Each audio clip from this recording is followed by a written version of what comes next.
Hi friends, welcome to the killer channel. Friends, ఎవరైనా మన channel subscribe చేసుకోకపోతే subscribe చేసుకోండి. అండ్ ఎవరైనా డాగ్స్ అమ్మాలనుకుంటే మా ఛానల్ వాట్సాప్ నెంబర్కి మెసేజ్ పెట్టండి. ఫ్రెండ్స్, ఇవాళ మీకోసం single coated German shepherd puppy తీసుకొచ్చాను. ఇది నల్గొండ దగ్గర, మిర్యాలగూడ దగ్గర అవైలబిలిటీలో ఉంది.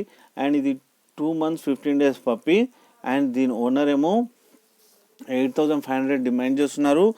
అండ్ రేట్లో నెగోషియబుల్ ఇస్తా అని కూడా చెప్పారు. అండ్ ఇది స్లైడ్గా కొంచెం క్రాస్ బేబీలా నాకు అనిపిస్తుంది. అండ్ ట్రాన్స్పోర్టేషన్ అయితే నల్గొండ దాకా ఇది ఇస్తా అని చెప్పారు. ఫ్రెండ్స్, మీరు చూడొచ్చు బేబీ కింద ఎంత యాక్టివ్గా ఎంత హెల్తీగా ఉందో అండ్ క్యూట్గా కూడా ఉంది. అండ్ బేసిక్ కమెంట్స్ అన్నీ వచ్చంట. ఎవరికైనా నచ్చితే టైటిల్లో కాంటాక్ట్ నెంబర్ ఇస్తాను, కాంటాక్ట్ అవ్వండి. అండ్ మన ఛానల్ని సబ్స్క్రైబ్ చేయడం మాత్రం మర్చిపోకండి ఫ్రెండ్స్.